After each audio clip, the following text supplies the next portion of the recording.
Folks, Black Star Network is here. Hold no punches. I'm real revolutionary right now. Support this man, Black Media. He makes sure that our stories are told. Thank you for being the voice of Black America, Roland. Stay black. I love y'all. All momentum we have now We have to keep this going. The video looks phenomenal. See, there's a difference between Black Star Network and Black-owned media and something like CNN. You can't be Black-owned media and be scared. It's time to be smart. Bring your eyeballs home. You dig?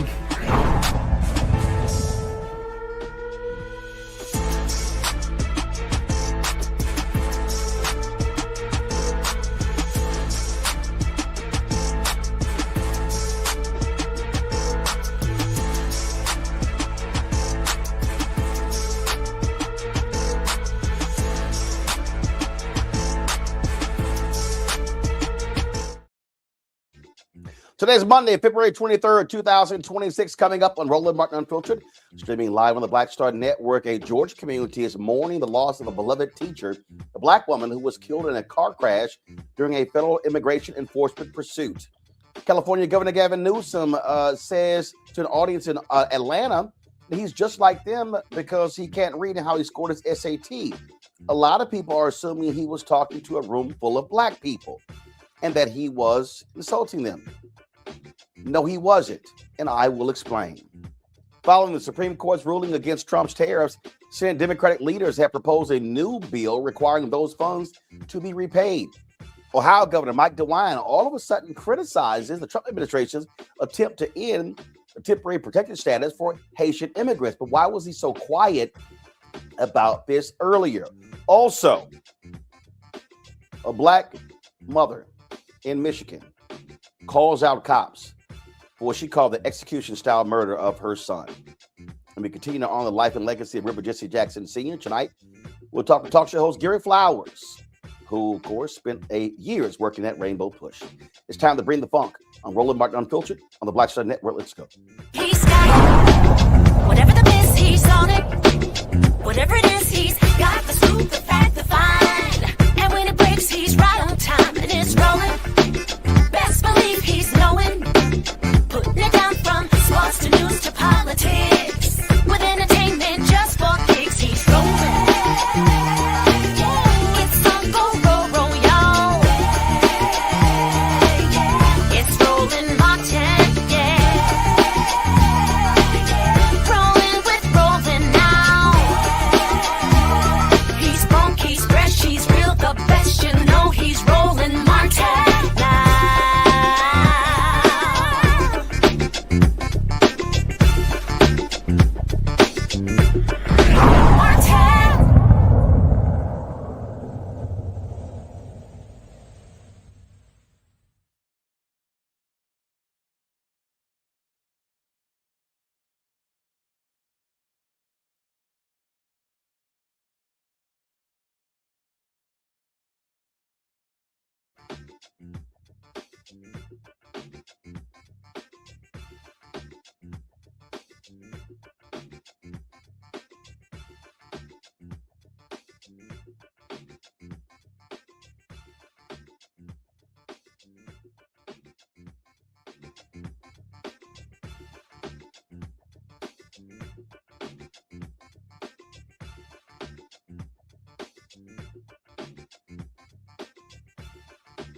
Folks, today's Monday, February 23rd, 2026, coming up on Roland Martin Unfiltered, streaming live on the Black Star Network.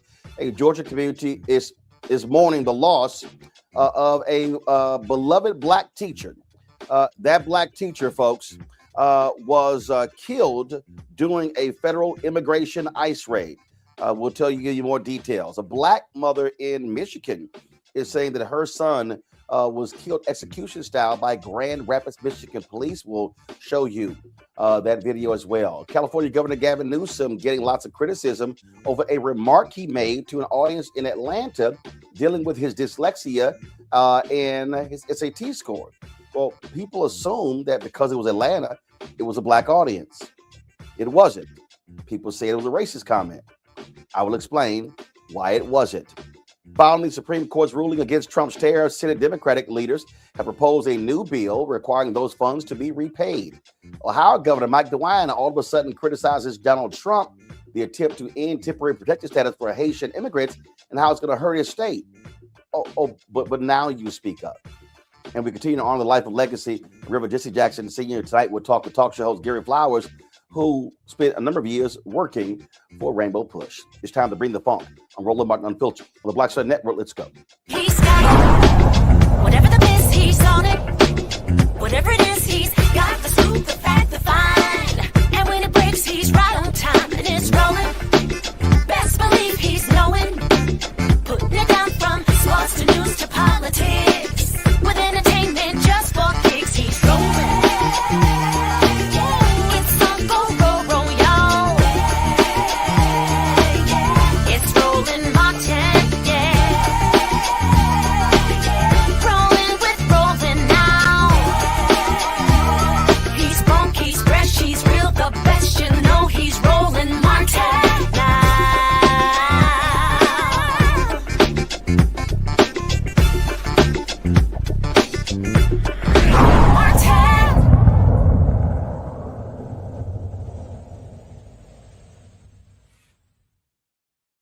The family of Dr. Linda Davis in Savannah, Georgia, they are left wondering why she had to die when she did nothing wrong. Davis was killed on February 16th after authorities reported that 38-year-old Oscar Vasquez Lopez, who was fleeing an ICE traffic stop, ran a red light and collided with her vehicle. Vasquez is charged with vehicular homicide, reckless driving, driver without a valid license, and failure to obey a traffic control device.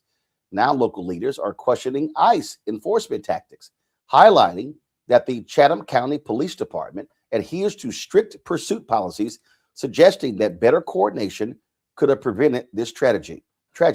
ICE operates under the Department of Homeland Security. The most recent publicly available Department of Homeland Security Emergency Driving Handbook from 2012 states that federal officers must notify federal dispatch and their supervisor when initiating a stop or pursuit. However, there's no obligation to inform local law enforcement in advance. According to the DHS handbook, there are two classifications of vehicle pursuits: low-risk pursuits involving less severe crimes, where officers believe the chase can be conducted safely and at reasonable speeds, plus high-risk pursuits pertaining to serious or violent crimes where the suspect poses a greater threat necessitating immediate capture that must clearly outweigh the potential danger to the public. Officers are expected to continuously reassess the situation and terminate the pursuit if the risk becomes too high. Now, the problem here is that's not what they've done. We have seen all across the country how ICE has operated with impunity, really doing whatever it is that they want. And as we said, so many people have been talking about this woman and what happened to her and how and what the actual impact is. And so it is certainly unfortunate. She was a dedicated K-8 teacher, beloved in the community. And again, so many people there are talking about who she was and what she meant to the community. This here is this here is a local news story that was run on. That's right. And has K-8 confirming that Dr. Linda Davis was killed in a car wreck just blocks from the school at Whitfield Avenue. The cause, a man without legal status fleeing a traffic stop with immigration's enforcement. WJCL 22 News' Lydia Blackstone is live now. And Lydia, tell us more about how this crash happened. Good evening, Greg and Shannon. The Department of Homeland Services says that a man was fleeing ICE officials when he ran a red light and took an illegal U-turn right here. This is the exit you would take when going onto the Truman Parkway. It was then that he hit and killed a Chatham County educator. Broken glass and bent car frames being taken off the roadways in Chatham County after an early morning crash. The deceased, a beloved special education teacher, Dr. Linda Davis, who worked less than a mile away at Hess K-8. While students were out for President's Day, Monday was a work day for teachers like Dr. Davis. The school responding, releasing a statement saying, "We should all expect and try to understand that there will be a variety of emotions and responses as to what has occurred. The most important thing we can do is to be supportive and encourage an open expression of feelings." As for what led up to it, police say ICE officers initially attempted a traffic stop of 38-year-old Oscar Vasquez Lopez. The Department of Homeland Security says he was initially stopped, then sped away, running a red light and making an illegal U-turn, which caused the deadly collision. DHS releasing this photo, saying he was in the country illegally from Guatemala. Vasquez Lopez has been charged with reckless driving, driving without a valid license, vehicular homicide, and other offenses. ICE policy says in regards to a situation like this, ICE officials use reasonable and necessary force when someone resists arrest. ICE officers and agents prioritize safety, including the safety of the people that they arrest, and are highly trained in de-escalation. Vasquez Lopez is currently in custody in the hospital. Authorities say he did not suffer serious injuries in the crash. Bring my panel right now, Dr. Ame Congo, being a senior professor of lecture, School of International Service, American University, author of Lies About Black People, How to Combat Racism, joining us from D.C. Thelma Anderson, creator, The Public Opinion Court, and author, Shut Up and Prosecute. Attorney A. Scott Bolden, who joins us now, attorney from Washington, D.C. as well. Glad to have all three of y'all here. Let's get right into it. Scott, I want to start with you. Obviously, this is highly unfortunate, what we saw take place here. But the fundamental problem that we're facing here, Scott, that we're really dealing with, the actions of ICE and how they operate with impunity, and how these officers really just frankly do whatever it is the hell they want. And then the PR on it from Department of Homeland Security is that they're well trained, and they're well trained in de-escalation.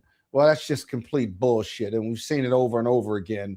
If you're here illegally and waiting on an asylum versus being here illegally and committing violent crimes, Homeland Security still identifies you as a criminal, which is why they act violently and aggressively and through military means or military equipment to remove folks who are here illegally. It's one and the same. They've bastardized the definition of a criminal or criminal conduct. So if you came here illegally and you're waiting on an asylum hearing, that's like having disorderly conduct or getting a ticket, if you will. That really is. That's really all it is. And so they're working. They may have a green card, social security number, what have you, but they're paying taxes and they're waiting on their asylum hearing. That does not equate to a rapist or a murderer. And so when you have these high pursuits, most urban centers, police don't really even pursue high speed chases because of how dangerous they are, unless it's a violent crime or they're trying to protect the public or yourself. Someone fleeing ICE because they're here illegally just doesn't cut the mustard, not even under DHS rules. Absolutely. It is, Thelma, it's really rough to sit here and as you look at this story, and here was just a woman just trying to mind her business. This is a photo that was disseminated again of just a beloved educator. Everything we've read about her, and again, she's no longer with us. And we've done these stories so many times when these officers are pursuing someone and they move with reckless abandon. as if someone else cannot be killed. And we've seen way too many stories in Houston and other places where there have been deadly pursuits. Yeah.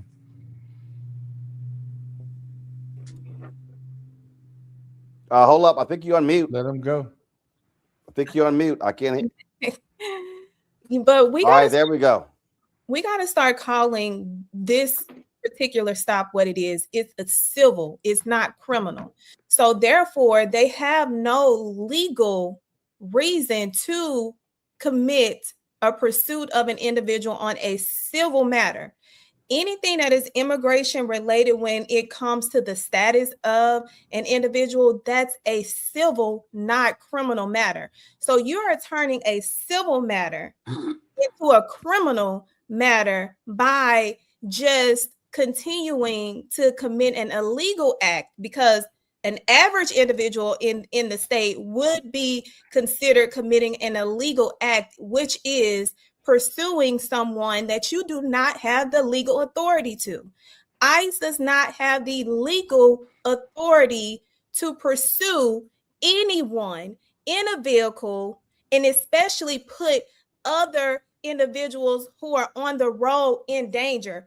ICE put everyone in danger for attempting to stop someone for a civil infraction when they know they do not have the authority to do so. They know they're supposed to contact law enforcement, the local law enforcement, and local law enforcement even said that they should not have pursued this individual. They created a danger to the community. And I do not understand, if you create a danger, because we know that ICE, the type of vehicles that they have, does not identify them as law enforcement.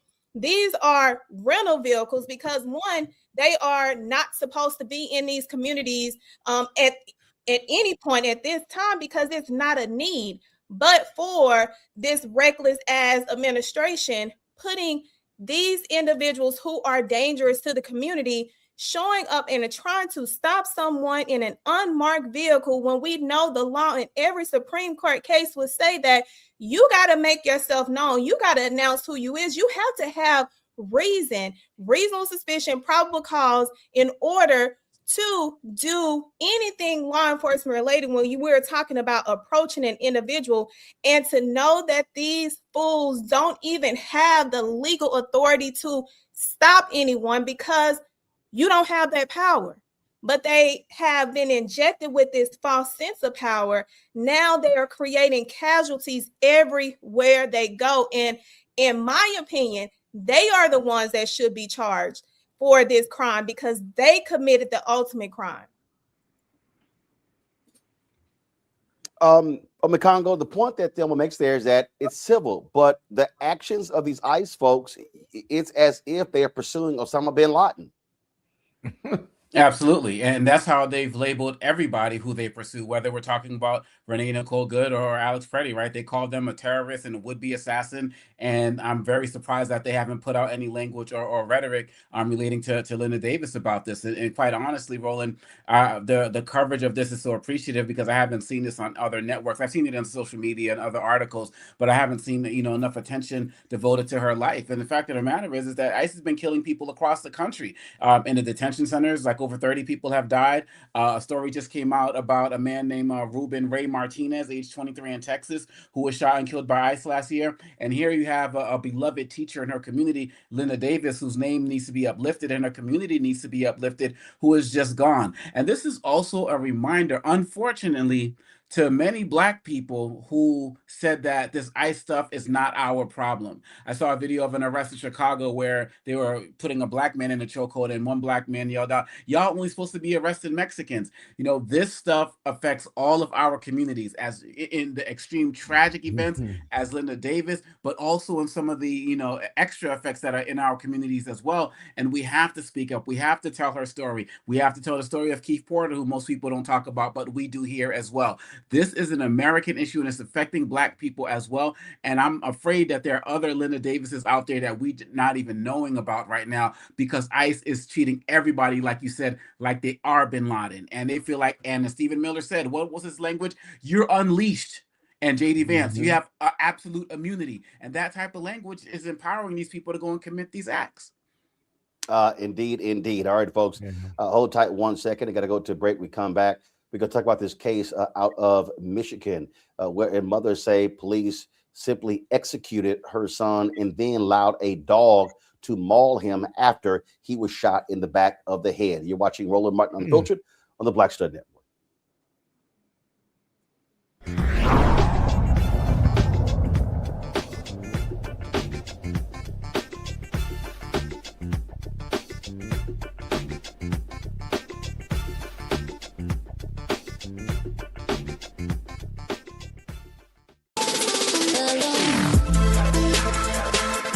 Hey y'all, welcome to The Other Side of Change, only on the Black Star Network and hosted by myself, Rhea Baker, and my good sis, Jamira Burley. We are just two millennial women tackling everything at the intersection of politics, gender, and pop culture. And we don't just settle for commentary. This is about solution-driven dialogue to get us to the world as it could be and not just as it is. Watch us on the Black Star Network, so tune in to The Other Side of Change.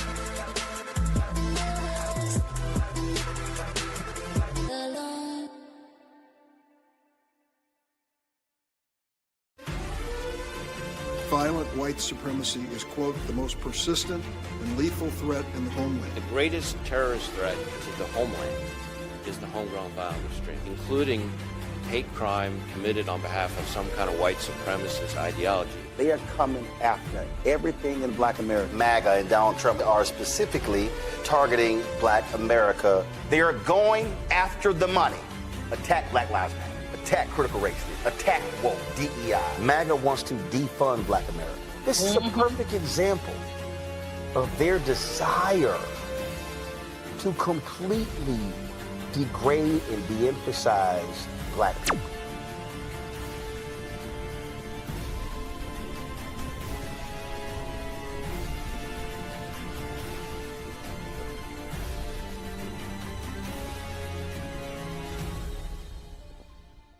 What's up? It's your girl, Tamika D. Mallory, and you are watching the Black Star Network.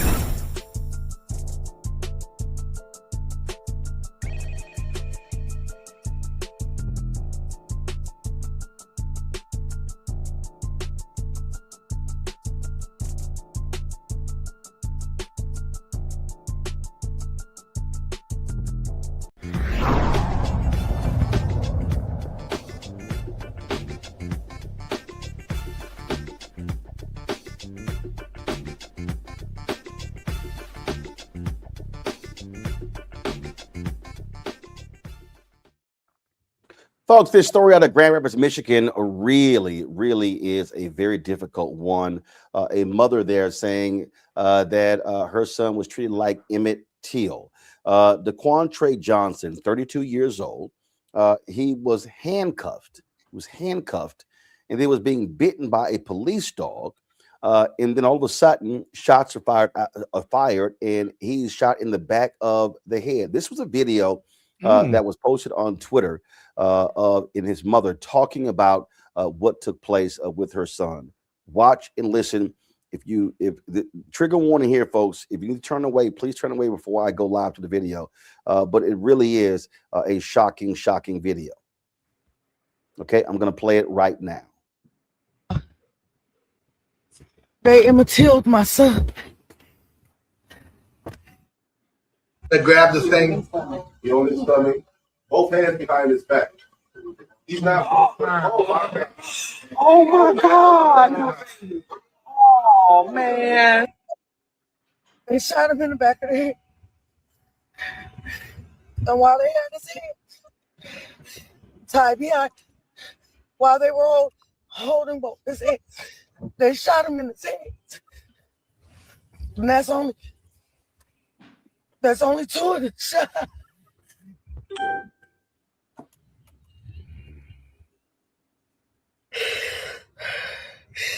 They executed my baby. They held his hands behind his back. So what you see on the news, when you see the officer, not the one that was straddling him, that shot him in the back of the head, but the one holding the gun, That's the one that shot him in his hands while his partner was shooting him in the back of his head, y'all. No mother. Now, earlier today, there was a news conference that took place, and she spoke out about what took place with this shooting. Michigan Live actually live streamed this here, and so I wanted to share this with you as well. Today, I pray to God that we all stand together finally and get justice for this community and make a change in our city so that our grandkids and our great grandkids have an extended life. I also want to let the community know I thank them for their support.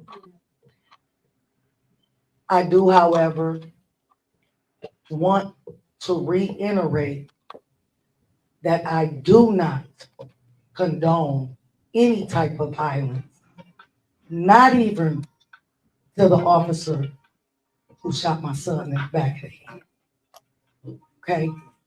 So if you're gonna protest, please make it peaceful. Because if you can't do it peacefully, please don't march at this time and say that you're doing it on behalf of my son. Because I can't get justice if we're being violent too. Okay? So I need the community to know I want you to show up and show out, but we got to show out in the right way. Because the only way we can make a difference is if we stop acting the way they want us to. I'm a little numb. So if I'm not crying, it doesn't mean I'm not hurt. So I'm not standing here with my strength right now. I'm standing here with the strength of God. Because at 11 o'clock today, the Lord met me right where I was in that funeral home.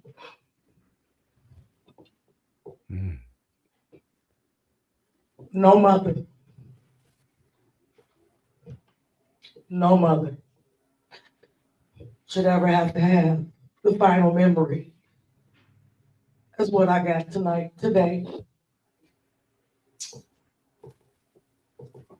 The evidence is there. Y'all couldn't see it, but you will soon enough.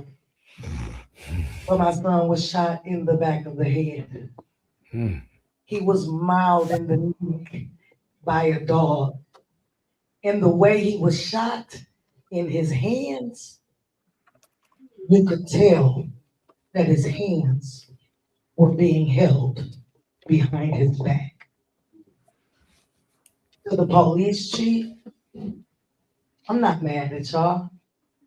What I want y'all to know is, yeah, Daquan was on parole. Daquan was a convicted felon. He was. But Daquan had a heart of gold. Okay? And if being a convicted felon and being on a parole is justified, is a justifiable cause for homicide to execute, because they didn't just shoot him, they shot him execution style. It was up close and personal. Okay? They didn't just take my baby. They took somebody who loved his community, who gave to his community, who did for his community, who anybody could pick up the phone and call, and he was there. There's a million people that can tell you how Daquan uplifted them. So yeah, I acknowledge he was a convict. He was on parole too. So is your president. But your president is the convict. 35 times. He had Epstein files. He groping women, but we voted him in, and I don't see none of y'all okaying us to go shoot him down like a dog. How many of y'all votes, how many people are in positions of power that should be convicts, but because they had enough money, their record ain't on file. Daquan just didn't have enough money to hide his dirt. Okay? So if y'all gonna look at him for the father that he was, for the son that he was, for the brother that he was. I had to tell my daughter that her best friend was dead. And I don't think anybody knows. Not I lost one, but the piercing scream that came through that phone killed me on the inside. Go out and love on your kids. I need y'all to start standing up for your kids, because we are all that they get when their voice taken away. I'm going to be Daquan's voice, and I'm going to be Riley Doggett's voice, and I'm going to be Samuel Sterling's voice, and we are going to say their names. We are going to say their names, and we are going to get justice, not just for my son, but for all these other people who the police went home, had dinner with their wife and their kids, and everybody's so worried about them and their family. After they done shot mine down, I still haven't got a count up. My condolences from the chief of police. I ain't heard from the chief of police, and I probably won't, because if I was them, I wouldn't call me either, because that's more evidence for me. Just saying. But at the end of the day, I do think everyone, justice will be served. That's right. My son and the rest of these young men, their lives will not have been in vain. And I have faith in God that my son's death, we're going to make an impact on this. All right, let me share some details with you. This is, give me 1 second. This is a story from WZZM 13. Give me 1 second. Let me pull the story up. And has details. This story is dated February 20th. And what it says is that, give me 1 second, they've hired an attorney who has done a lot of these cases of officer-involved shootings.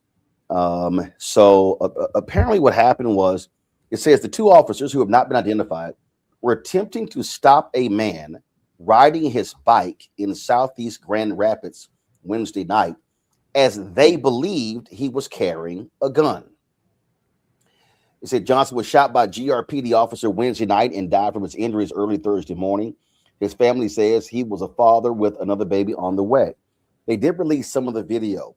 It says in the video, you can see Johnson riding his bike ahead of a cruiser before jumping off and attempting to run from the police. After he appeared to have slipped on ice, the video shows a police canine on him while two officers stand over. Then 3 shots can be heard before the video cuts off. Story says that now what's crazy is it happened Wednesday night. The police chief said the officers we formally interviewed Friday morning. Okay. And then it says this is a GRPD chief, Eric Winstrom. And then the attorney released his own statement. He claims in his statement that, you can see at, I think it's you can see at the 6:14 mark. You say the cop said, I saw the barrel pointed right at my face at the 6-minute 14-second mark of the GRPD press conference on YouTube. And so that's what the officer states. Now, here's the problem here. Is the officer saying that after the shooting? This is the thing here, Thelma, when these cases happen. Okay, so the lawyer, you already see the lawyer defending the cops, he's already putting out his statement. So what they're doing is they're already framing the narrative. So the question then has to rise. Okay, first question. He was on a bike. They said, we think he has a gun. Was there probable cause to begin to chase him just because he's on a bike?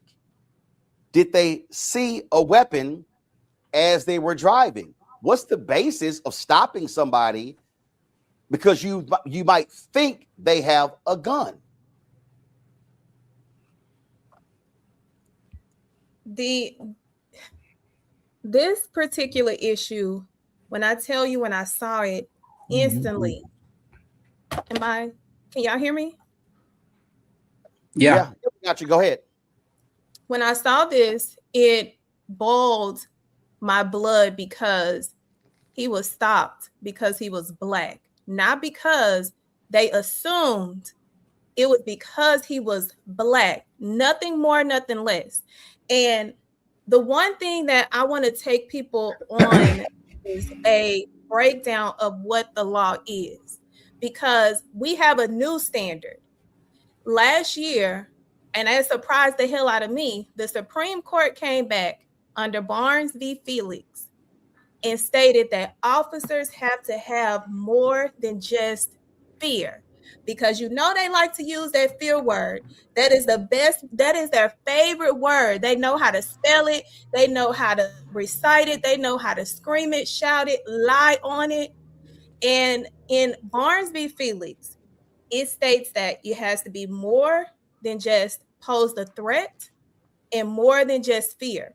So when we look at Daquan, we can see, because that statement that lawyer made, he needs to fucking retract it right now, because the video that we saw, that the one that they didn't want to release the full clip, we saw totally different. We didn't see a barrel. We ain't see them in fear of their life. We saw them placing Daquan in fear of his life. Daquan was on the fucking ground, on his belly. You got one officer who has his hands behind his back, which means that he is subdued. You have that fucking K9 on the side of him, and then you have the trigger happy officer waiting to put his kill shot on Daquan. And under the case law, it states, they look at, was he restrained? Was he subdued? Was there any imminent threat at that exact moment when that officer decided to put 4 bullets in the back of Daquan's head and blow his brains out? Or was it merely just excessive force? Hell no. All of the 3 prongs that they qualify to show that an officer did not have the legal authority to use deadly force shows that he was not justified under any circumstances. You had 3 law enforcement employees, because that damn dog is the fucking law enforcement employee. You had 3 law enforcement employees holding him down. He could not move. And you want to tell us that you was fucking scared? You want to tell us that 4 shots in the back of his head was reasonable and justified? They're saying that because they did not know that there was another video that we saw the real angle. We saw the real threat. We saw the real criminals. We saw the real pigs murder another Black innocent man because he was on a fucking bike when he is a Black man in America. He did not pose a threat. They posed the threat. So they don't like to talk about the case law that actually tells them what they can and cannot fucking do. And it's surprising. Well, keep in mind, the person responding is the attorney representing the cops, so we know what he's doing. This was a local news report, and this was the video that they released And when you see this came from video, one officer, that's the canine officer. So in the you're first seeing video, them you do chase see from his body camera and of all him of a driving in the sudden, you're about to cruiser, see and him then as they approach get the scene off at that of the apartment bike, where and all of a those shots sudden were he eventually slips. fired. They send The the second dog. video is from The dog the comes car's up to perspective him. dash Now cam they're of that. You claiming they see saw a a wide barrel. shot of Now, the here's the interaction of the deal. officers. He's But you down can't on the see ground. clearly The whether or dog not is atop of Daquan him. Johnson The actually dog pulled out a gun, he although is- you can he hear is officers immobilized. say that And all he of a has a sudden, gun now video cuts moments off. before So those now shots we're were waiting to see, fired. okay, hey, Sorry, I where's the don't know if rest you of the missed that video? because of that motorcycle that In just terms came of, so by. this But is what as they're I was claiming. saying, you don't Again, know exactly already, whether those shots were this is or the whether gun that was the man found. actually had a gun And in the again, video you see itself. right You hear here. officers saying I that. still go We also back to asked Scott, Chief the most basic Lindstrom why question. they were pursuing him in the first place, What because they caused the estimate that pursuit? chase where Johnson was Yeah. on a Was the happened for about rationale 90 this seconds idea before that they stopped we at that thought apartment he had a complex. gun? He Okay, did share was with he us waving that it he at was on anybody? parole. Was he like this? Just There's this certainly idea, other just legal reasons to stop you that know, individual, he but thought he had a gun. the I'm radio sorry. traffic That's that we're familiar with, on. We that know what that he was game suspected is. of having a gun. Obviously, Yeah, you know, your video's running in my ear, so I'm having a hard time hearing you. Okay, it stopped. But I heard most of what you said. You and I've been doing this for almost 10 years total. And the video is unbelievable in the sense that they didn't see a gun until they realized he had one. And then that became the narrative that he had a gun. When they found the gun on him, then they said, well, he had a gun. That's First why time they I threw on a pursued him. poncho shirt. So that's the first thing. The second of all, he's down. He's under control. You have two officers, you have the dog. They either handcuffed him at some point before they shot him, but he is completely under control. I mean, it just makes no sense. Even if they found a gun on him, even if it was illegal, he hadn't done anything to threaten the officers. But you see, the police believe that once you find a weapon, the end justifies the means. But that's not how it works. At least that's not how the law works. And so as a result, it's still, they could have gotten a radio run for a kid on a bike or a man on a bike with a gun. That's enough for them to pursue him and to investigate if that's a radio run. We don't know what he did before the police got behind him, but okay. But he can have a gun on him even if it's illegal. Even if he doesn't have a right to carry it, doesn't mean he ought to be executed or shot. That doesn't mean that you have a right to shoot him simply because he has a weapon. It makes no sense whatsoever. And so I don't know what the lawyers for the police are going to say. Obviously, they're union lawyers, and they're going to get their story straight. And they're going to say they feared for their life. They found a weapon, all these things that we never hear normally. But it just doesn't add up. And if you got a strong independent prosecutor in Grand Rapids, Michigan, there will be an investigation. And these police officers, you don't need nothing more than the video. You don't need anything more than the video. You know, you can see everything there. So this was the news conference. This was the news conference with the police chief. And this is where the video was shown. So I just want to roll this again. And this is with the police chief. Okay, so watch this.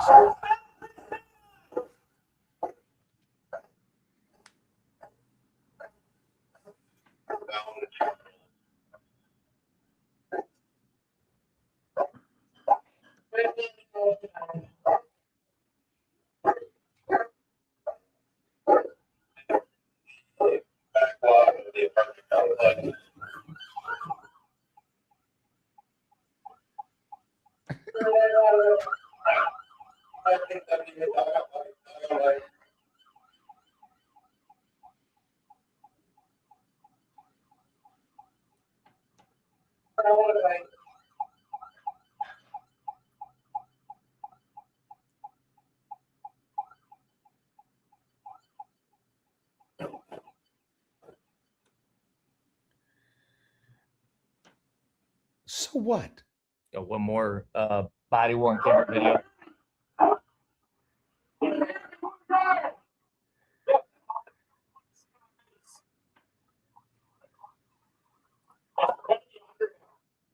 That was for moments after the shooting. As I said, we haven't processed all the video to share with you, but I did have forensics email us very quickly a image or two of firearm as it lay. All right, so this was the video. again, Ome Congo, I always say this when these things happen. What led to it? Right. What was the rationale? What was the rationale? And this flimsy, and then of course you already see the attorney saying, "Oh, you heard the cop say I was staring down the barrel of a gun." At what point? Because right. we used now there was a point when I saw what appeared to be, again, when he sort of got up, it looked like he reaches to his right side. But again, all of a sudden the dog is on top of him. Now he's face down. Here's what now they got to explain. How do you have two cops and a canine on top of a man and you end up firing shots in the back of his head? He's subdued. So you got to deal with two things. The first, why were you pursuing? What was the basis? And then how do you have a canine and two cops on top of a man and then you get shots fired in the back of the head? And that's what makes it sketchy from the jump, because if they had video evidence showing what he was doing in the beginning that led to the pursuit, they would have released that ASAP. They would have released that before any real investigation was done, because they would obviously try to get the community on their side, the Fox Newses of the world. But they're not showing any of that. They're leading up to this particular moment with nothing to show in advance of that. So that's when I get concern, number one. And then number two, like you said, he's already down. You already have the dog on him. Unless your intention was to execute this individual, that's the only reason I can see that what they want, why they did it. Did they know him from somewhere other time? Do they hate him? Do they just feel like, hey, this is Trump, we can get away with anything? We need to know more about these officers. We need to know more about their background. And quite honestly, I want to take it back to the mother when we first started. It's very frustrating to see mother after mother, father after father, sibling after sibling have to compose themselves in the face of executions that are broadcast around the world of their own relative, particularly their own children. And we always have to be the ones to forgive. We always have to be the ones to not call for violence. And of course, we should not call for violence, of course. But the onus is always put on us to be graceful and be dignified, while these officers get to make up any type of story, get all of this time to get their story straight, and do what they can to justify the execution of a man who was mauled and then shot in the back of the head. And that's what we have to keep bringing it back to. Just like the mother said, back of the head, shot, period, bottom line. And it doesn't matter. There's nothing he was doing before. As Scott was saying, there was nothing he was doing beforehand that could have justified anything that they did to him. And that's why this story has to stay in the news the way that we are keeping it in the news, not by the narrative that they're setting. Yeah, Roland, one other thing with the video, real quick. Hold on. I do want us to, I want to remind y'all that it was 4 years ago in Grand Rapids, Michigan, where Officer Christopher Scher, after a traffic stop, shot Patrick Lyoa in the back of the head. That officer was convicted. We covered that story. We detailed what actually happened. And this was, give me 1 second. I'm setting it up. And again, same thing. He gets pulled over. Because of, just give me a second. According to Winstrom, it began with the traffic stop over a mismatched license plate, although it's unclear why the officer decided to scan Lyoya's car. Dash camera video shows the officer pull Lyoya over near the intersection of Nelson and Griggs on the city's southeast side, when both he and Lyoya get out. Dude, I'm stopping you. Do you have a license? What? The officer's body camera video goes on to show the two talk for a few minutes. Lyoya looks confused while the officer tells him the reason behind the stop. He then opens his door to get his license, but never does, and instead appears to try and walk away. No. Stop. Put your hands up. The officer is seen then grabbing his wrist, but Lyoya pulls away and runs. From there, video shows the officer tackling Lyoya to the ground. There's a struggle. The two then stand up and move down the street, with the officer repeatedly asking Lyoya to stop resisting as he responds, "Okay." But the officer instead pulls out his taser and uses it at least twice over the next roughly 90 seconds as Leoya attempts to stop him from doing so. Video shot by the person Leoya was with at the time captures the officer yell to drop the taser. Moments later, the officer is seen pulling out his gun and shooting Leoya in the head. Winstrom says it's unknown if Leoya getting a hold of the taser is enough to justify the officer's use of deadly force. The short answer is it Unbelievable. can be. So a You're taser still in is my not ear. per se. You're still in my ear. The worst piece of policing I've ever seen in my life. The cop is struggling with this guy one-on-one. His taser won't work. And then he pulls out his gun and shoots him because he's resisting arrest. Somebody needs to tell the police in Grand Rapids that you're going to run in. It's anticipated you're going to run into people who are not going to obey a police order. And you cannot use deadly force to get someone under control. You call backup, do something, but you can't shoot them because they won't do what you say. Now this is the second time that this has happened, and they're headhunters. They're shooting these people in their heads. It makes no sense. Now, on the original video, on the original story that we're talking about, right? More bad police work. They don't know what they have. They're probably on a radio run. They're following the guy on the bike. He gets off the bike and he runs. You still can't use deadly force on the Tennessee v. Garner. But what do you see the police do, Roland? They get out of their car. They put the dog on him. Okay, that might be okay to do that under the regs, right? But they both get out running with what? Their guns out. Why are their guns out? The guy is running. The cop, the dog is on him. They get out with their guns drawn. So they're going to use deadly force, right? Not knowing what they even have. And let me remind you, Christopher Scher, it was a hung jury, and prosecutors opted not to try him. So there was no justice in the shooting death of Patrick Leoya. And we'll see what happens in this case, this current case in Grand Rapids as well. So again, the Leoya shooting took place April 2022. This took place February 2026. All right, folks, got to go to, yes, real quick. Let me add this because I think this is a perfect moment, especially with the recent Supreme Court case, that we're talking about the future of the Democratic Party, especially going into who's going to be the presidential nominee. We got to start asking them, and not asking, but demanding that police immunity be taken away. Not only just police immunity, but prosecutorial immunity and judge immunity, because this has got to stop. Well, that is one of the issues that we often have seen come up in previous campaigns. Hold tight 1 second. We come back. California Governor Gavin Newsom, he's in Atlanta. He makes a statement.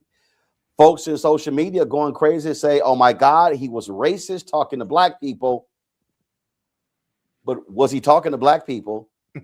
And what he had to say, was it racist? I say no, and I will explain.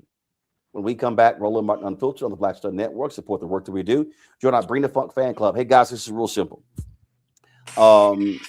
We cannot depend on other people telling our story.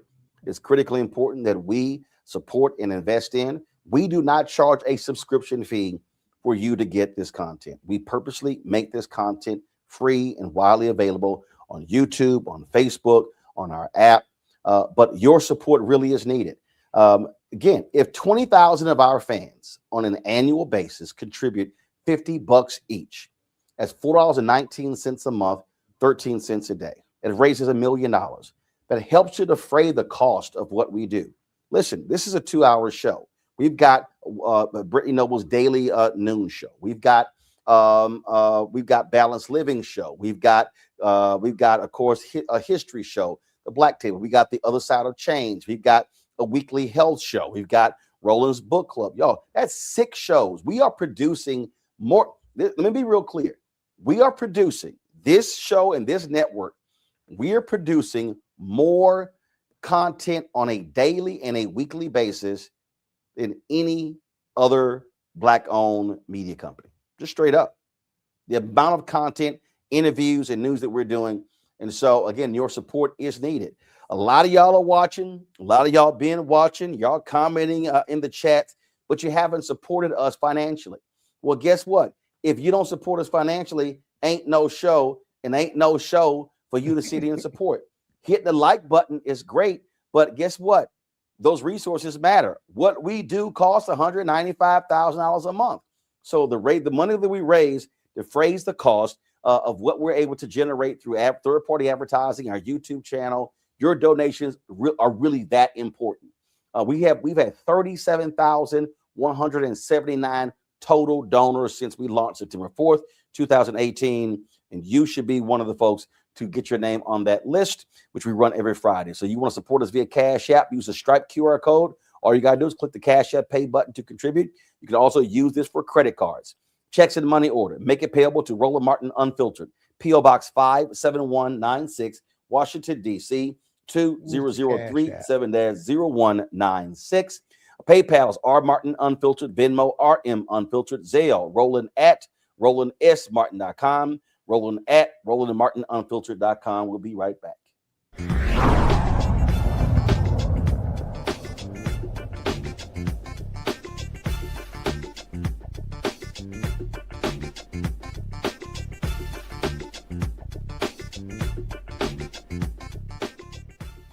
They said the quiet part out loud. Black votes are a threat, so they erased them. After the Supreme Court gutted the Voting Rights Act in 2013, Republican legislatures moved fast. New voter ID laws, polling place shutdowns, purges of black voters from the rolls. Trump's Justice Department didn't stop it, they joined in. In 2018, his DOJ backed Ohio's voter purge system, a scheme that disproportionately erased black voters. Their goal, erase black votes and political power. Yeah, that happened. These are the kinds of stories that we cover every day on Roland Martin Unfiltered. Subscribe on YouTube and download the Black Star Network app. Support fact-based independent journalism that centers African Americans and the issues that matter to our community.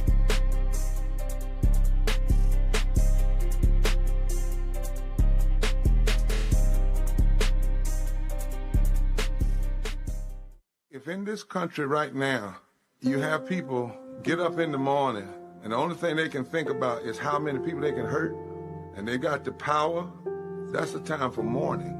For better or worse, what makes America special, it's that legal system that's supposed to protect minorities from the tyranny of the majority. We are at a point of a moral emergency. We must raise a voice of outrage. We must raise a voice of compassion. And we must raise a voice of unity. We are not in a crisis of party versus party. We are in a crisis of civilization, a human rights crisis, and a crisis of democracy itself. And guess what? You've been chosen to make sure that those that would destroy, those that would hate, don't have the final say, and they don't ultimately win. Hatred on the streets, a horrific scene, a white nationalist rally that descended into deadly violence. White people are losing their damn minds. As an angry pro-Trump mob storms the U.S. Capitol, we're about to see the rise of what I call white minority resistance.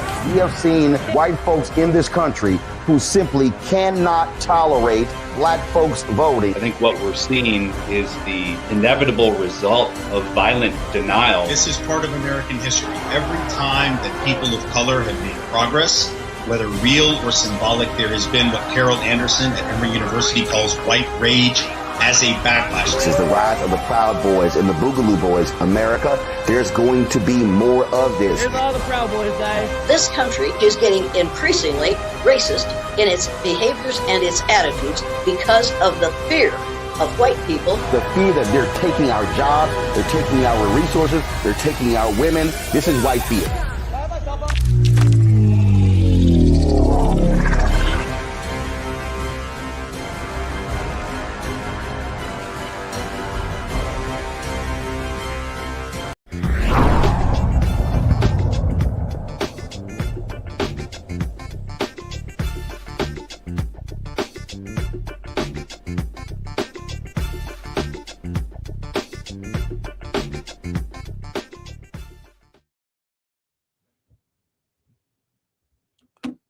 All right, folks.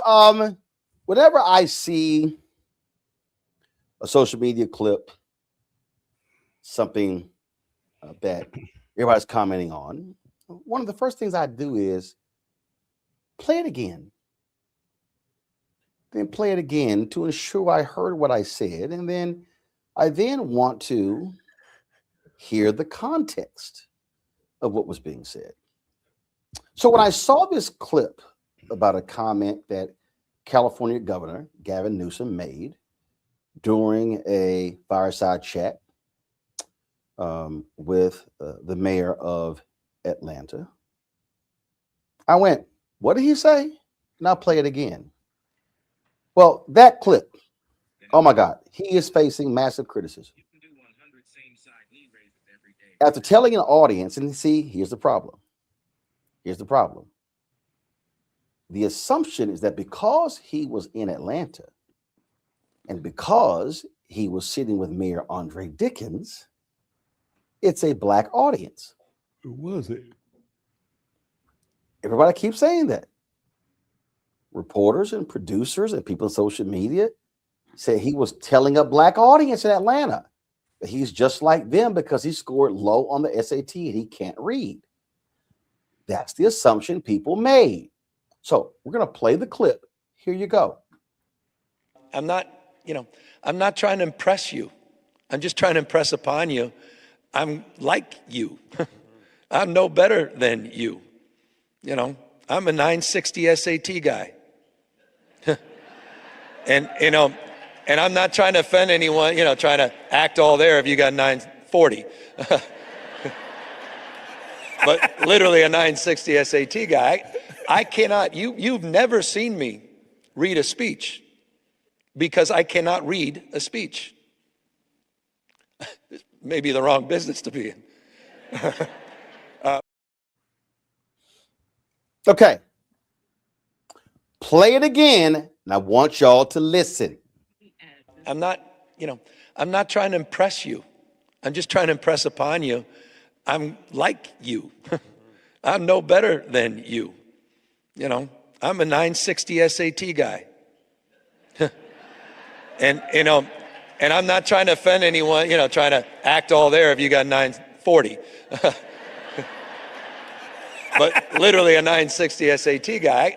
I cannot, you've never seen me read a speech because I cannot read a speech. Maybe the wrong business to be in. Okay. Play it again. I'm not trying to impress you. I'm just trying to impress upon you. I'm like you. I'm no better than you. I'm a 960 SAT guy. and I'm not trying to offend anyone, trying to act all there if you got 940. But literally a 960 SAT guy. I cannot, you've never seen me read a speech because I cannot read a speech. Maybe the wrong business to be in. Lord, folks been losing their minds. A whole bunch of black folks been posting stuff. How dare he? I scored this on my SAT. I scored this on my SAT. They were just going on and on and on. They were going crazy. And again, everybody, if you look at the response, oh my God, how did he was talking? He was talking to a black room. It was a room filled with black people because he was in Atlanta. And again, a lot of people, white people, black people, jumping to conclusions. But here's the deal: Mark Lamont Hill, he posted some video on his social media. Let me play it for you. This is what Mark posted. These are people in line to see Gavin Newsom. This is his book tour. I just want y'all to look at the audience. Mm-hmm. It's gonna play again. I just want y'all to look at the audience. Look at the audience. Okay, I'm gonna play. This is a video on the inside. This is not a soul power audience I'm looking at. Okay. All right. Now, here's the deal. It wasn't a black audience. So if you are a social media person or a media person and you immediately jump to the conclusion that because Gavin Newsom was in Atlanta, can I help y'all out? Atlanta is not 100% black. Hello. Atlanta is not 50% black. In fact, because of the population shift to outer counties, Atlanta is actually no longer majority black. There are white people in Atlanta.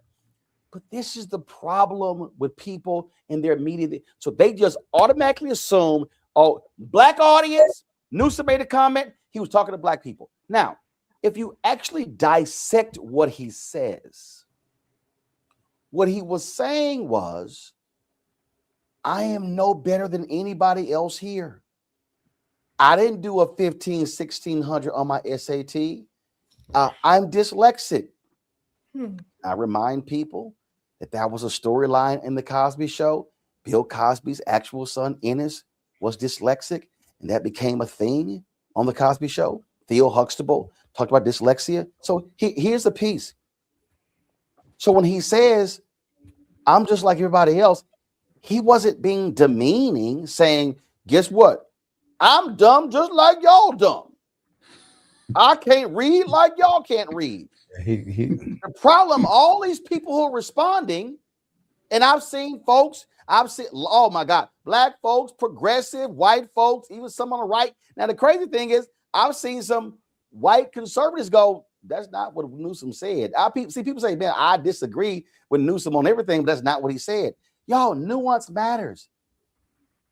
So if you listen to what he says, he's using an example by saying, listen, I'm not some hoity-toity, A student. I didn't kill it. He's like, I'm a regular person. That's literally what he was saying.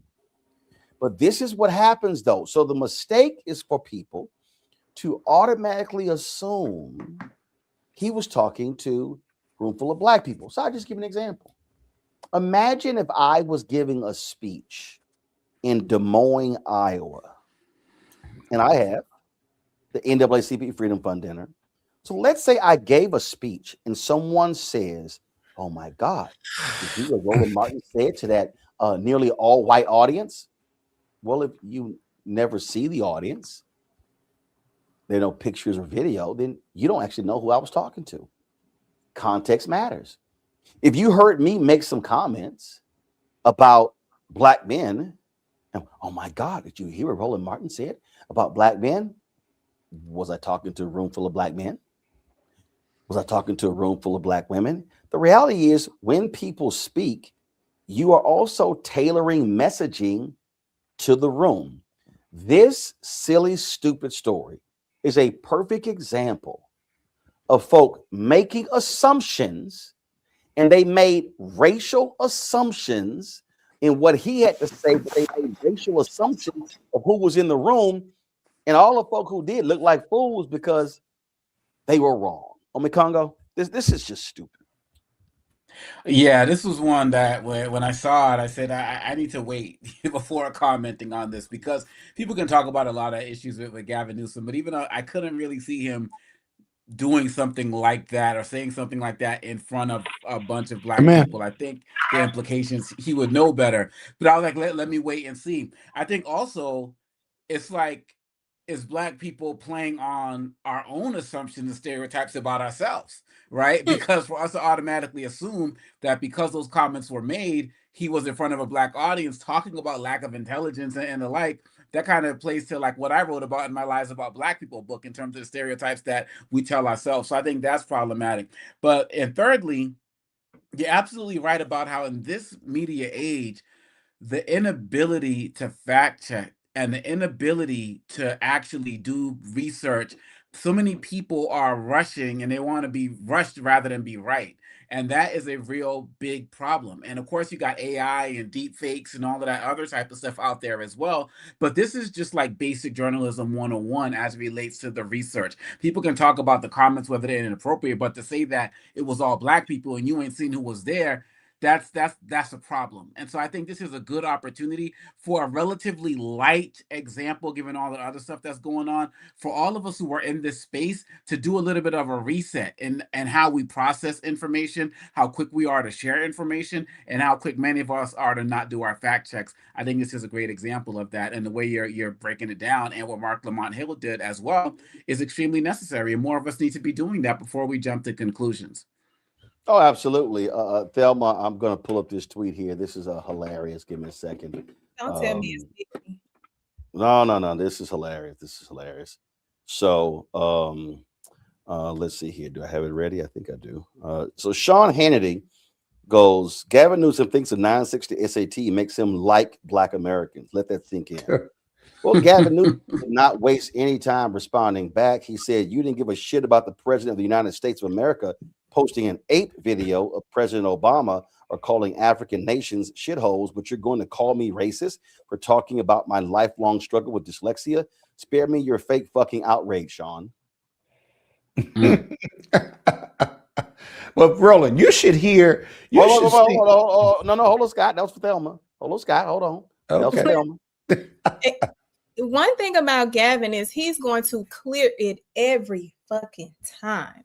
And the thing that I see when we're talking about outrage, and I need Black people to read the fucking room. And well, we saw that they didn't read the fucking room, but read the damn social media room.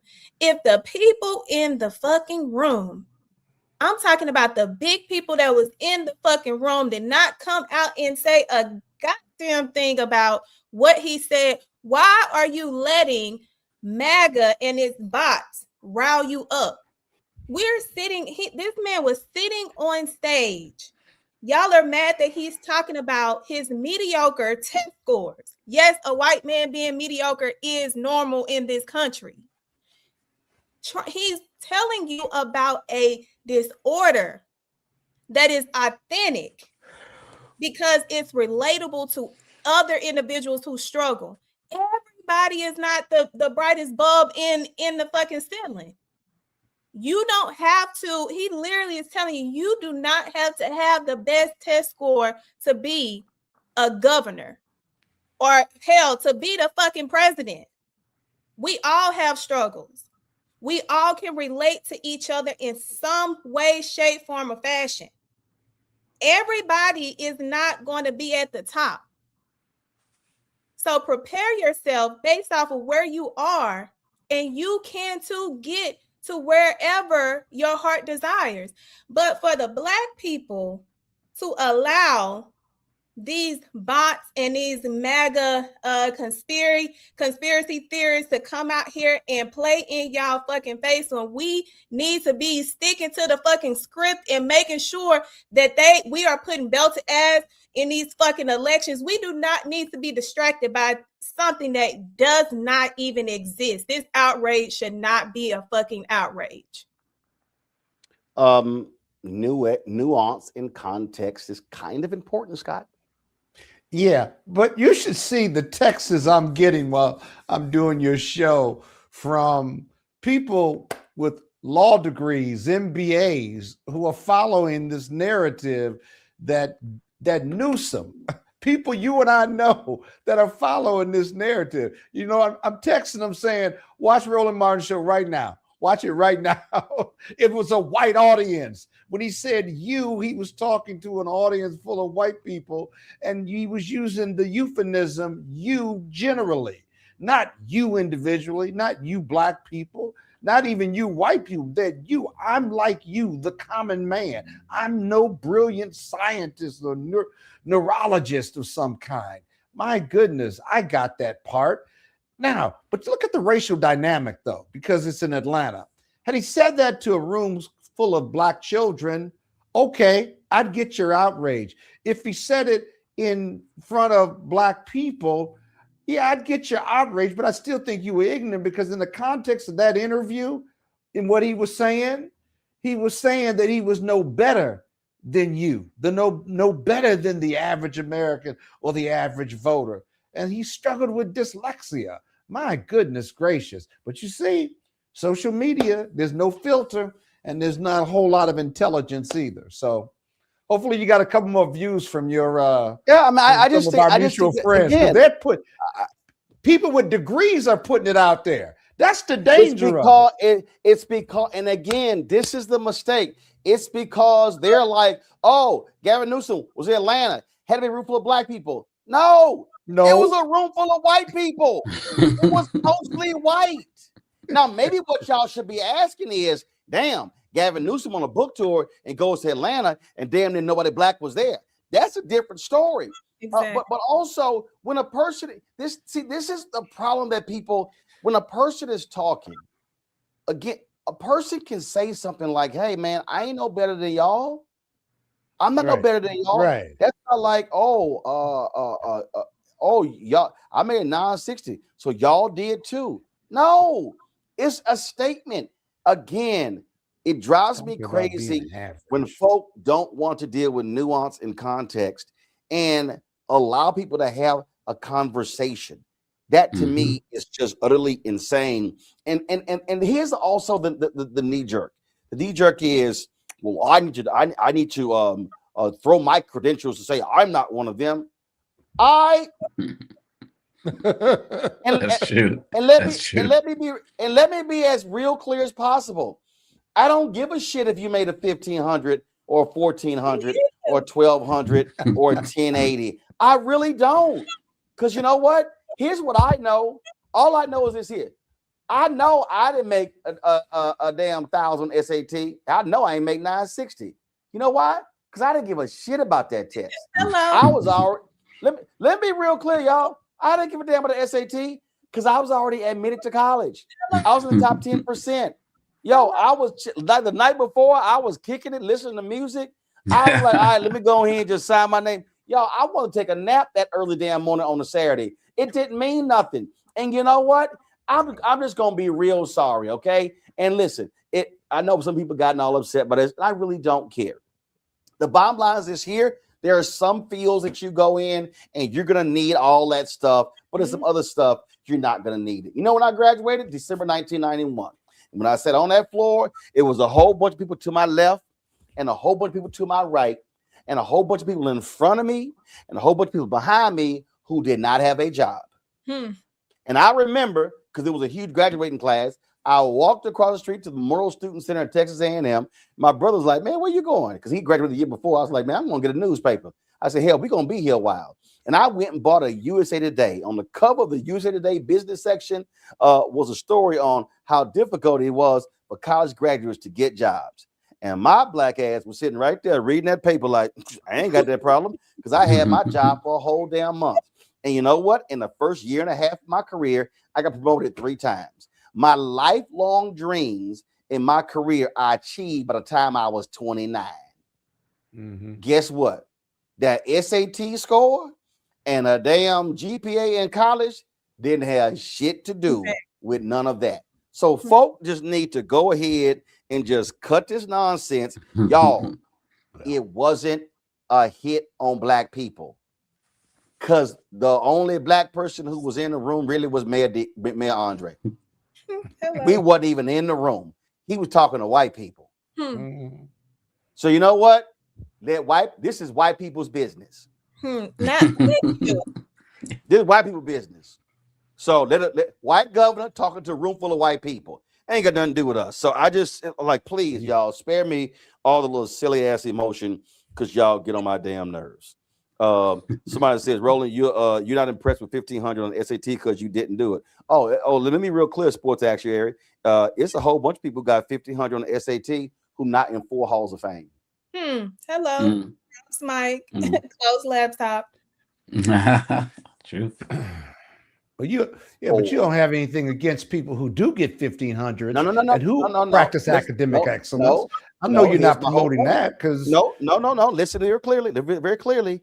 The mistake that people make, is that your SAT score is a predictive of what your life is going to be. It's not. The point that Gavin Newsom was making, that wasn't me. So, and here's the deal. If you make 1,500 SAT, congratulations, but you still got to prove it at the next level. You can have a 4.0 in college, but you still got to prove it at the next level. And so what he was saying was, and this is the problem with our society. The problem with this society is, if you, Scott, you and Thelma are lawyers. Guess what? Okay, Thelma, what law school did you go to?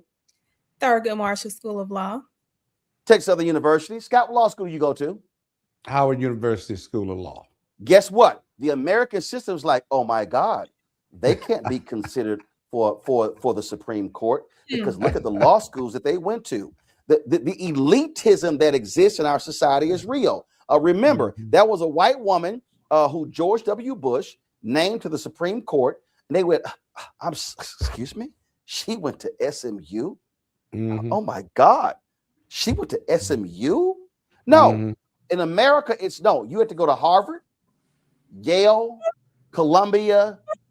You got to go to one of the Ivy Leagues. People act like you can't go somewhere else and do great, and then if you somewhere else and be brilliant and do great things, it's stupid. And so what Gavin Newsom is simply saying is, I went through stuff in my life, and so let's stop doing this. And so I believe what we're doing in this country. One, I believe Trump and these MAGA morons, these maggots, they want stupid. They want people who are not smart. But when I say smart does not always mean test score smart. Smart doesn't always mean GPA smart. Smart means, can you actually do the job?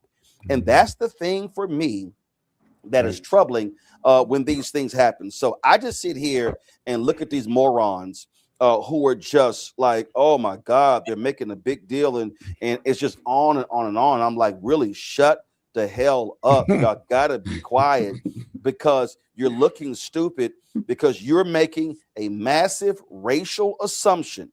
And the racial assumption that you're making is that Gavin Newsom was talking down to a room full of black people because he was in Atlanta. No, it was a room full of white people. So if y'all want to be mad, but let white folks deal with this on their own. Please do so.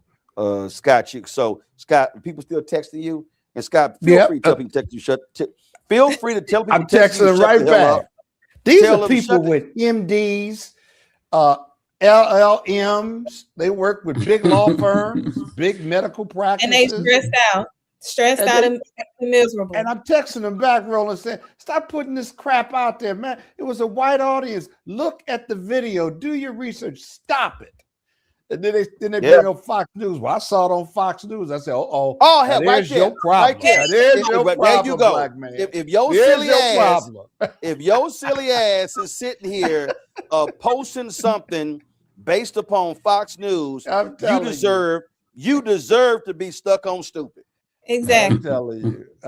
Not understanding what their whole role is, not understanding how they gonna sit here and drop y'all.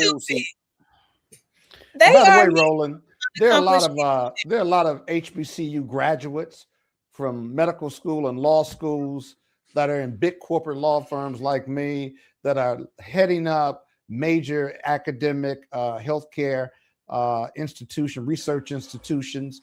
In fact, the new president of Morehouse College ran the health sciences large group at University of Michigan, and he was a Morehouse graduate. So that's a whole nother show you can do on historical black college graduates who are leading in probably every field of human endeavor without having gone to Harvard or Yale or Stanford.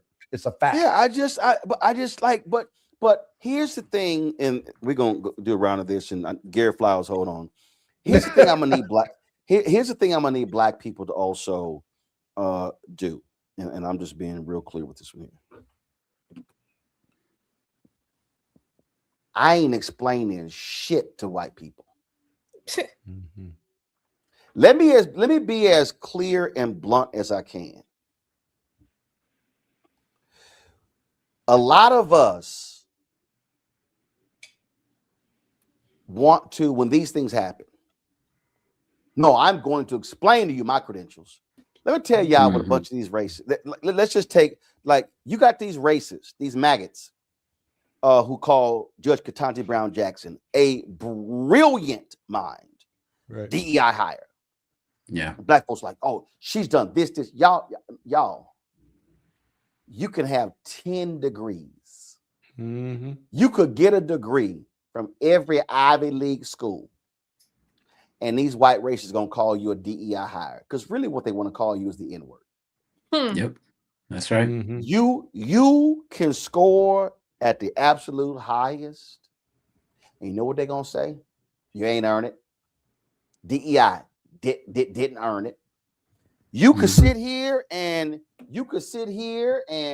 win all of the awards on. They gonna sit here and show their ass, because what their desire is to diminish you because of race. And so what happens is the knee-jerk reaction is, I have to, no, I'm going to tell you all that I've done. They can kiss my ass. Same. When I was at Texas A&M, you hear from affirmative action. And you probably got in because your mom and your daddy. Kiss my ass. Y'all, I'm not letting these I am not defending nothing to these fools. I ain't defending nothing. That was a student who made this comment to my niece, and hell, it was a really stupid comment. It was a really stupid comment, and questioning something about academia. And the reality is this here: as they say in basketball, ball don't lie. So the university, so I'm a Texas A&M graduate, so it ain't like I'm happy my niece with the University of Texas Law School. That's another story. But fine, she there. Fine, she there. She there. Okay, that's another story. Huh? I can't. Burnt orange anyway. All right, especially when her daddy's an Aggie, my sister's an Aggie, my sister's husband is an Aggie. But that's a whole nother story. All right, so University of Texas Law School, they recently announced their law school is called the Texas Law Chancellor Society. So these are the top GPAs in their law class. So my niece Elizabeth Martin, you see, she's the only black person right there. She's the only black. But actually, so she's actually the first African American ever to become a chancellor, in the top GPA. And so that was that they recently had a big ceremony about this. And so you see Grand Chancellor, Vice Chancellor, Clerk, all these different names, and she's chancellors at large. And so I guess some student made some kind of comment. It was kind of like, if you in the chancellor, I guess you ain't had the grades. I mean, either you got it or you don't.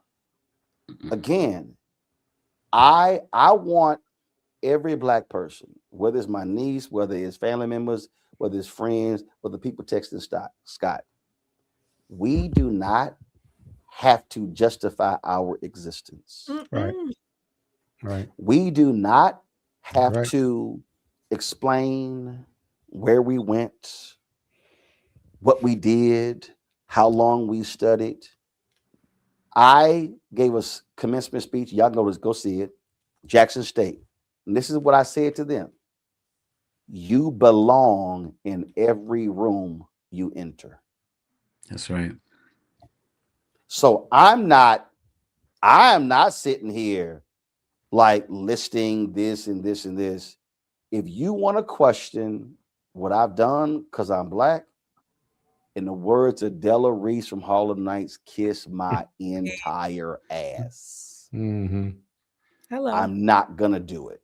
So hopefully some of y'all out there will learn that. And so when some white folk try to challenge you, or some Simple Simon Negroes, that's what you say. Kiss my ass, and you keep moving. I'm just not gonna even give you any of that. None. We don't argue with mediocre whiteness. We don't.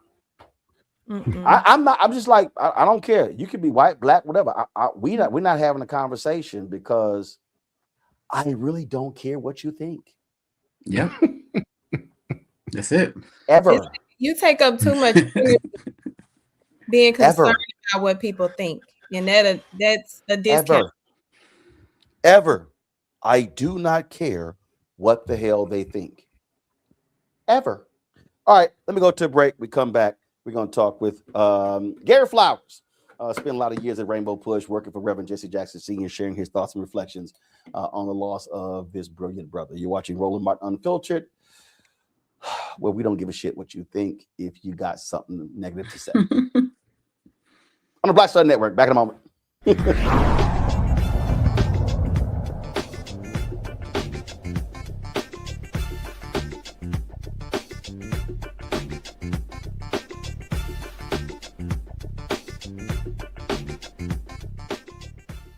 They said the quiet part out loud. Black votes are a threat, so they erased them. After the Supreme Court gutted the Voting Rights Act in 2013, Republican legislatures moved fast.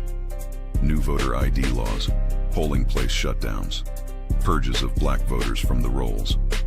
Trump's Justice Department didn't stop it, they joined in. In 2018, his DOJ backed Ohio's voter purge system, a scheme that disproportionately erased black voters. Their goal, erase black votes and political power. Yeah, that happened. These are the kinds of stories that we cover every day on Roland Martin Unfiltered. Subscribe on YouTube and download the Black Star Network app. Support fact-based independent journalism that centers African Americans and the issues that matter to our community.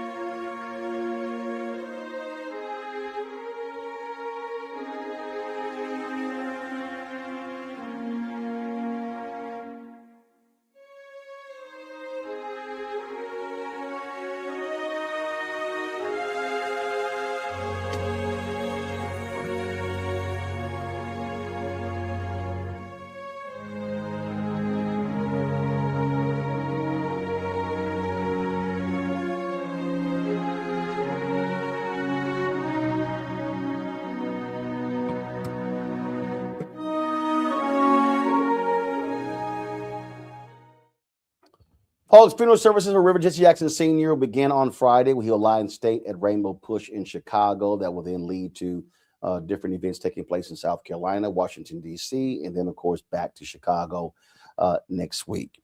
A lot of folks have been sharing their reflections. We've talked to many of them. Minister Louis Farrakhan yesterday spoke from Savior's Day in Chicago. We'll play that clip for you in a moment. But Gary Flowers spent years working for Rainbow Push, worked very closely with Reverend Jackson, joins us right now. Gary, glad to have you here. So thank you, brother beloved. Just starting off, again, he was an iconic, significant figure, and you again saw him in a way very few folks did. Thank you, brother beloved. Roland, we go back so far. I met you in Chicago when you came to run the Chicago Defender, and I was national field director for Reverend Jackson. I come tonight, my heart is heavy, hurt, but hopeful. My most impactful mentor has transcended this earth, but what he's left behind are countless stories, but also countless people who have benefited from his unique and extraordinary wisdom. Working for Reverend Jackson was like those who may be Star Trek fans when you had a chessboard on 3 different levels. Reverend Jackson played life and business and social justice on 3 different levels. And I was one of the beneficiaries of his guidance. When you talk about a lot of people don't really understand the brilliance of Reverend Jackson's mind and how he understood organizing and mobilizing. Reverend Jackson, many of us who worked for him said that he could see around corners. He could define an issue, articulate an issue, and bring the issue to absolution before we even began. A case in point. In late 1996 and 1997, Reverend Jackson formed the Wall Street Project, which was carrying on Reverend Dr. Martin Luther King's last movement of economic justice in the United States of America. He centered on Wall Street. He called it the Wall Street Project. And his first mantra was, "We are here to democratize capital." He said to Sandy Weil at Citigroup, and Dick Grasso at the New York Stock Exchange, and Alan Greenspan at the Federal Reserve, yes, corporate America has money, has know-how, has infrastructure, it has distribution. But we as consumers, we have money, we have market. And so we bring something to the table. We're not coming to ask for a handout. We're asking for a handful of opportunity. That was the last words of Dr. King on April 3rd, 1965. April 3rd, 1968, when Dr. King said, "We come today, Mayor Loeb in Memphis, Tennessee, to say you're not treating his people right. The sanitation workers, yes, are low on the social totem pole, but they buy Coca-Cola and seal test ice cream too." And so Dr. King's last speech was not about a mountaintop. It was about economic justice. And Reverend Jackson carried on that mantra and that movement more than anyone else on the planet. He also constantly emphasized how critically important the power of the Black church, but also Black-owned media. And that also was something that Reverend did not see a white media as the be-all to end-all.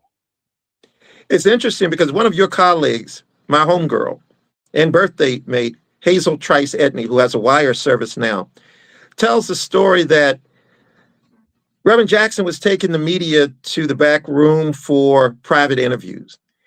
And he reached out and grabbed her hand, knowing that she was a new journalist and that she really didn't know how to ask to get into the room. And so it was Reverend Jackson's intention to seed the pond with young journalists such as yourself and Hazel Trice Edney and Jack White and others, to say that as we democratize capital on Wall Street, and as we bring social justice to education and other areas in this country, we have to do so with those who tell the story. He went into CNN before you were hired, Roland. I sat with him and the CEO of CNN, and he said, "I arrived in Atlanta, Georgia last evening, and all night CNN is all white. And by doing so, you were hired. Frederica Whitfield was hired. Soledad O'Brien was hired." And so, yes, it was his intention in every field of American society to close the demonstrative gaps that exist. Questions from the panel. Scott, you're still there? I'm still here. Can you hear me? Yeah. Yep. Your question for Gary. I think Gary, my good friend Gary, I hope you're well. I've never heard someone articulate how Jesse Jackson democratized other industry groups. He certainly did it with the lawyers. He did it with business, and he did it with Black Wall Street bankers as well, along with people like Marion Barry and mayors of other major cities, Atlanta and LA as well. They could not have had Black Wall Street bankers without Reverend Jesse Jackson's voice. Tell us something about Reverend Jackson that we wouldn't know by reading a book or reading the press clippings, based on your close relationship with him. Well, first and foremost, to extend the Wall Street Project, it wasn't just about financial services. We developed 7 Wall Street bureaus across the country, industry specific. In Atlanta, it was manufacturing. In Washington, D.C., it was public policy. In Cleveland, manufacturing and financial services. In Detroit, automotive. In Los Angeles, entertainment. And in Houston, energy. And we surveyed Fortune 50 corporations and asked them, How diverse is your board of directors? How diverse are your top executives? What vendors do you currently pay that are women or people of color? And where those gaps existed, we fill the gap. For instance, John Deere in the year 2000, since 1837, had never had a Black franchisee owner. When we showed up, they hired former Congressman Julius Caesar Watts, J.C. Watts, but he was backed by white entrepreneurs. He wasn't a Black firm. The first fully Black-owned John Deere dealership was in Richmond, Virginia by Ed McCoy. He now owns 9. Reverend Jackson would make the corollary to the sports field. He said, when the field is leveled and the rules are clear and public and the referees are not biased, we all can succeed. If football players who were Black had to run 12 yards for a first down, and whites who inherited yards only had to run 8, we would have fistfights on the football field.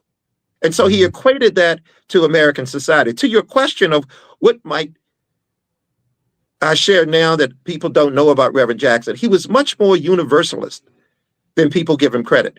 People made a caricature out of Jesse Jackson, rhyming, civil rights leader. He was not boxable. Reverend Jackson was global. I contend that he was the heavyweight champion for global human rights.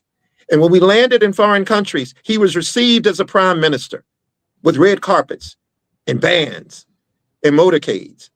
And so do not reduce Reverend Jackson's memory and legacy to that of a country preacher and a civil rights leader. He was a global citizen that changed the world. Yep. Thank you very much. Amen. Thank you, Brother Roland. Hold up, Thelma. Go. Good evening. First and foremost, thank you for being here. The one thing that I love is meeting individuals who have such rich history in our upbringing and expanding our calling. One question that I have is, with affirmative action and what we are seeing right now, can you tell us, with Jesse Jackson's initiative with diversity, how big was his push in expanding affirmative action that not only benefited us, but benefited other races and genders? Thank you for the question. Reverend Jackson had the unique ability to take a phrase and make it plain. When affirmative action came about, it was in the 1960s under the administration of Richard Nixon. But Reverend Jackson rephrased it. He said, we need affirmative action because of negative action. And he went down the litany in American history of the negative action in terms of opportunity. As respects to diversity, he often said that diversity itself was a diversion from the amorphous concept of, well, let's just color, the palette. Reverend Jackson dealt with equity, which is quantifiable. If there were 2 women and 3 Blacks on the board of directors of said corporation of 20 last year, and you have growth projections, said corporation, for profits, what is your growth projection for making opportunities more equitable on your board of directors? And so the Wall Street Project, as an example, bought shares of stock in corporations, and we would show up at corporations' board of directors meeting and ask about quantifiable measures to improve the corporation, because if a CEO has a fiduciary responsibility to grow the corporation, he or she cannot ignore markets because of what Reverend Jackson called cultural blinders. And so we sought to remove the cultural blinders. And as such, he moved from diversity as a diversion to equity. And his phrase that he said, inclusion leads to growth. Ome Congo. Flowers, the question I have is, what are one or two things that you feel Reverend Jackson would be doing today if he was here right at the forefront, like he has been for, for decades? I'm thinking, the mobilization that he was involved in the 60s, 70s, 80s, 90s, all the way up until now. If he was here right now leading the movement in the ways that he did in years past, what are two things that you feel like he would do or say we do to challenge what's happening with this administration right now? Well, first, he would remind us that the United States Constitution was written as a radical document in 1776, almost 250 years ago, but that it gives us framework by which red, yellow, brown, black, and white, we're all precious in God's sight. And so he would have been in Minneapolis.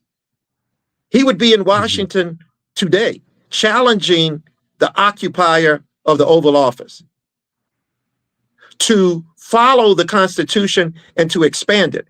And if not, he would then bring about selective patronage of the major corporations that support this evil and tyrannical administration. Indeed. Gary Flowers, we surely appreciate you joining us on today's show, man. Thanks a lot. Well, thank you, Brother Roland. And in the last statement, I want to suggest to your audience that the pyramidal structure of leadership that we thought existed with Dr. King and all of us fanned out in a triangle shape, we have to change that to a circular source of leadership, a village concept, if you will, that I suggest. And that is that all of us on the circle have value. All of us have an equal radian to the middle, the center source, whatever that is, Black progress, perhaps. And as such, each one of us need to see ourselves as a leader. So the profound question that Reverend Jackson would ask today is beyond analysis. What is your action? What do you plan to do? Don't look for your so-called leaders to lead you. You are a leader yourself. And that's why he often said, I am somebody. Well, that is critically important. And we know it's a whole lot of folk who are waiting on somebody else to do the work as opposed to them doing it themselves. Gary, we appreciate it. Thanks a lot. Thank you, Brother Roland. All righty, folks. Let me thank Scott, Thelma, and Omekongo for being on today's panel. Folks, I certainly appreciate it. Thank you so very much. Let's close this out with headlines, Black Star Network headlines from Brittany Noble. A Black mother is demanding answers after her 32-year-old son, Daquan Johnson, was shot multiple times by police in Grand Rapids, Michigan. The shooting happened Wednesday night around 9:30 near Eastern Avenue and Martin Luther King Street in the parking lot of an apartment complex. Johnson was taken to the hospital where he died the following day.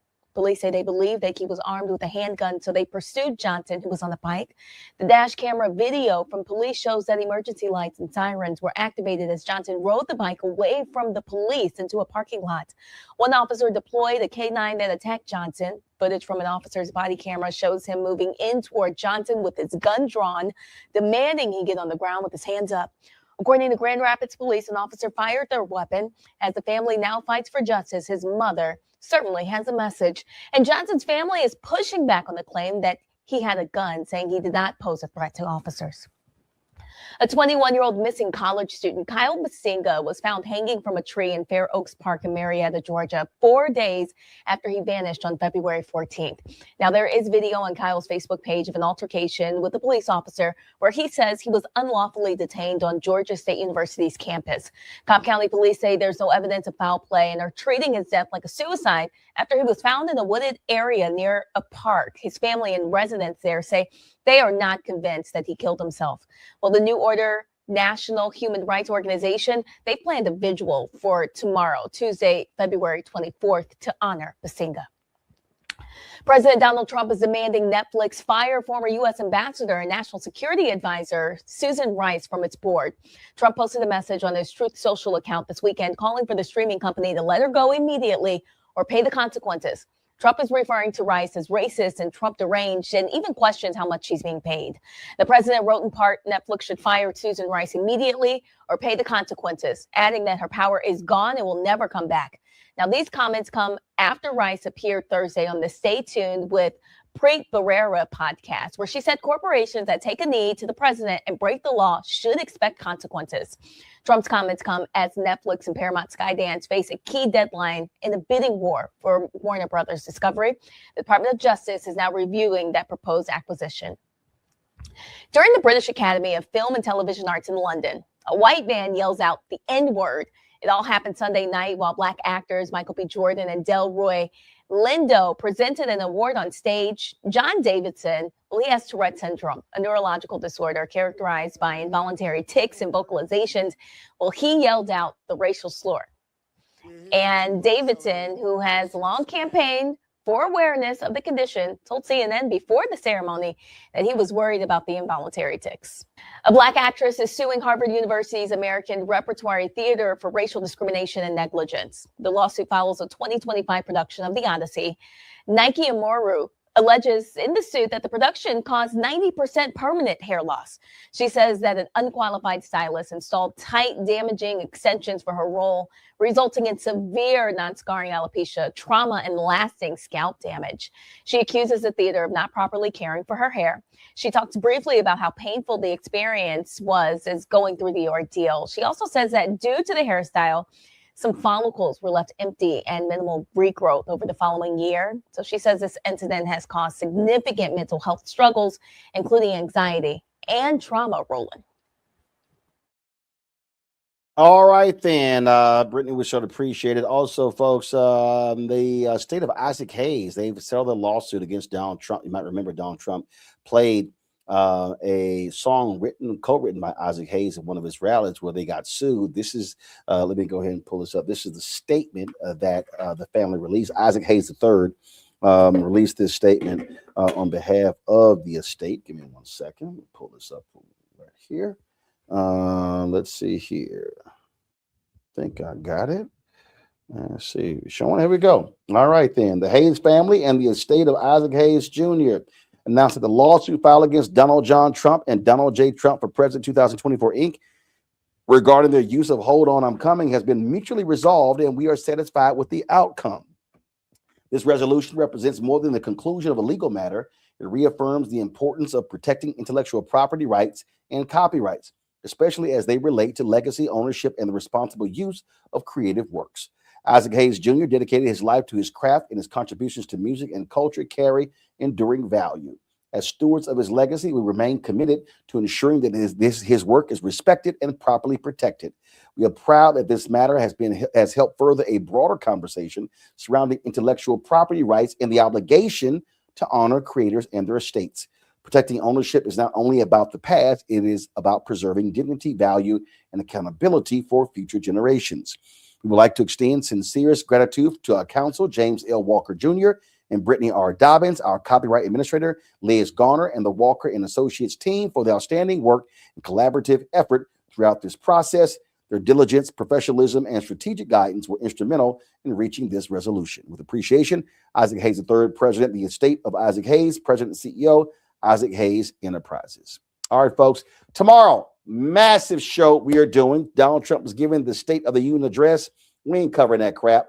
Tomorrow, folks, we're going to have the State of our Union. We have organized nearly 50 voices in labor, medicine, health, education, civil rights, voting rights, ministers, you name it. We have it tomorrow. We got a massive discussion. Remember last year, y'all, when we did this, we were number 5 on all of YouTube with 250,000 live viewers. We want to break that record. Y'all, do not give your eyeballs to mainstream media. Do not watch ABC, NBC, CBS. Ignore CNN, MSNBC, and Fox News. If y'all want to hear the state of our union, what is happening with Black America, watch us. Cliff Albright, co-founder of Black Voters Matter, is going to be giving the keynote address, laying out what is happening with the state of our union. Folks, this is a moment where we must be looking inward, mobilizing and organizing together. We want y'all telling everybody. You see the post on social media, share it with your friends, family. Last year, man, we were in all sort of family chat groups all across the country. Let's blow it out. Let's break that record. Let's have more than 250,000 live viewers.